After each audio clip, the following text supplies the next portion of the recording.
conocimiento más allá de toda duda sobre estos aspectos. Se repite, la tipicidad y antijuridicidad de la conducta imputada y la responsabilidad del acusado.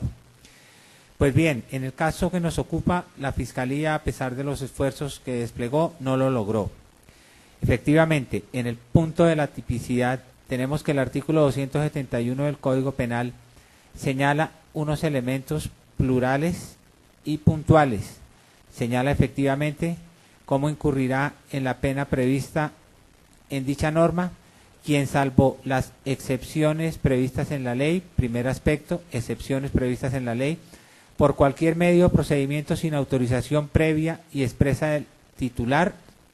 segundo aspecto, ausencia de autorización previa y expresa del titular, reproduzca, lo que nos lleva a un tercer aspecto o elemento, cuál es la falta de originalidad y además la ilicitud del producto, y hace referencia a una obra de carácter literario, científico, artístico, cinematográfico, fonograma, videograma, soporte lógico o programa de ordenador, o transporte, almacene, conserve, distribuya, importa, venda, ofrezca, adquiera para la venta o distribución o suministre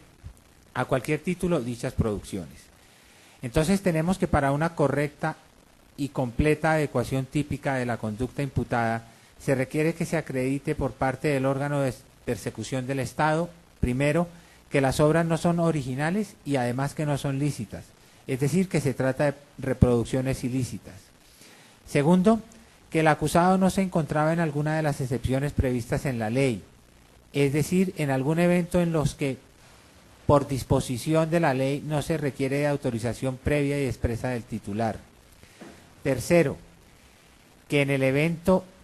de que no se encuentre en una de estas circunstancias, es decir, que sí se requiere la autorización previa y expresa del titular, debe acreditarse quién es el titular legítimo y que ese titular no autorizó previa y expresamente al acusado. Y finalmente, debe acreditarse que la conducta del acusado corresponde a alguno de los verbos consignados en la norma. Lo primero, es decir, que las obras no son originales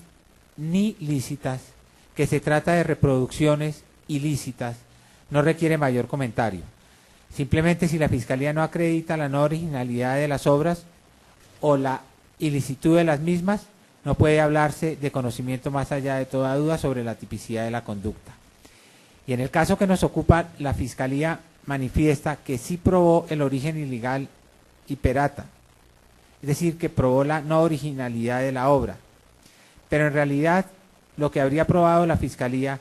es que los CDs y los BDs incautados no corresponden a determinados estándares de calidad. Así se consignó en el informe del perito y así lo declaró en últimas en esta audiencia, que las obras o los ejemplares incautados no corresponden a determinados estándares de calidad, o si se quiere a los estándares de calidad de usanza, y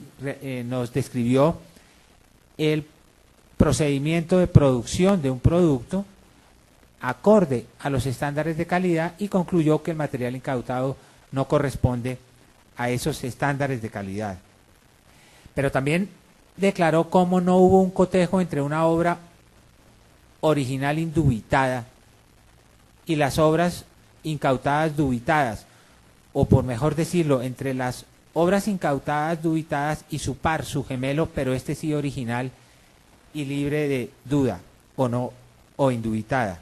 Y en estas circunstancias resulta imposible concluir jurídicamente la no correspondencia entre una y otra, la no originalidad del material incautado, pues se repite lo acreditado y lo que pudo concluir el perito es la no correspondencia de esa obra dubitada e incautada, de ese material dubitado e incautado, con los determinados estándares de calidad de usanza, pero no que éstas no fueran originales. Considera igualmente la defensa que tampoco se acreditó la ilicitud del contenido en los términos del artículo 172 de la Ley 23 de 1982, que literalmente señala: el productor de un fonograma tiene derecho a autorizar o prohibir la reproducción directa o indirecta del mismo. Entiéndase por ejemplar ilícito el que, imitando o no las características externas del ejemplar legítimo tiene incorporado el fonograma del productor o parte de él sin su autorización. En el caso que nos ocupa, tenemos que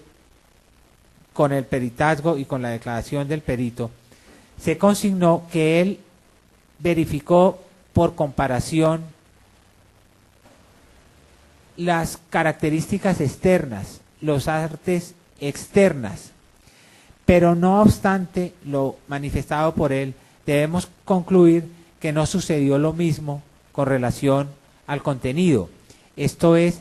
que no pudo determinar si, independiente de que se haya imitado o no las características externas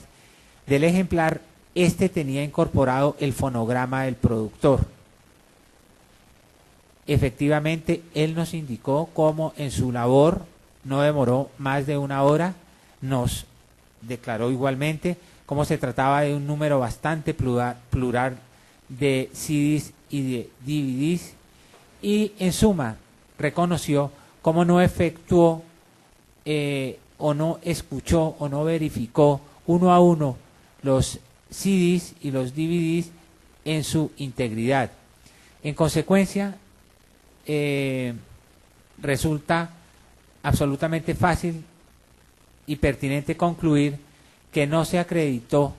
que el contenido correspondiera a una reproducción del fonograma del productor, y en estas consecuencias se habrá concluido y acreditado una burda imitación de las características externas, de los artes externos de la carátula, mas no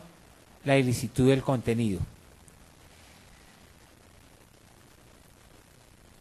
Entonces podemos concluir que no se acreditó la condición de producto ilícito en los términos del artículo 172 de la Ley 23 de 1982. Es decir, brilla por su ausencia prueba sobre la presencia del primer elemento del tipo. Frente a lo segundo, es decir, que el acusado no se encontraba en alguna de las excepciones previstas en la ley, es decir, en algún evento en los que por mandato legal no se requiere autorización previa y expresa del titular. Tiene su razón de ser en que la ley prevé precisamente estos eventos. Así, por ejemplo, para el caso que nos ocupa, tenemos los eventos previstos en el artículo 187 de la Ley 23 de 1982, referentes a las obras de dominio público, como cuando el periodo de protección está agotado, o como cuando se trata de obras folclóricas y tradicionales de autores desconocidos, o cuando los autores han renunciado a sus derechos, o cuando se trata de obras extranjeras que no gozan de protección en la República. Y en el caso que nos ocupa, de la lectura de los títulos que efectuó el perito, se concluyen que muchas son obras extranjeras. No se acreditó que gozasen o no de protección en la República. Muchas son obras folclóricas y tradicionales. Y definitivamente no se acreditó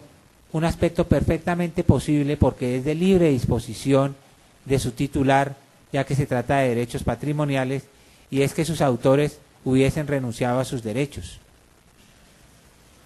Es decir, la Fiscalía no probó, ni siquiera se mencionó que mi defendido no se encontrara en alguna de las excepciones previstas en la ley, es decir, en alguno de los eventos ya citados en los que por mandato legal no se requería de autorización previa del titular. No probó que el periodo de protección no estuviera agotado. No probó que no se tratara de obras folclóricas y tradicionales de autores desconocidos. No probó que los autores no hubiesen renunciado a sus derechos. No probó que no se tratara de obras extranjeras que no gozaran de protección en la República. Y no se diga que no se requería prueba al respecto, porque ya hemos señalado de la lectura del tipo penal que nos ocupa, que es un elemento integrante del mismo. Y no se diga que se infiere o se deduce o se concluye que mi defendido no se encontraba en alguno de los eventos señalados en la ley, porque es tanto como clamar que se releve de la carga probatoria, lo cual en el sistema penal acusatorio no es posible, y tampoco se diga que era mi defendido o el acusado quien debía aducir prueba de que se encontraba en algún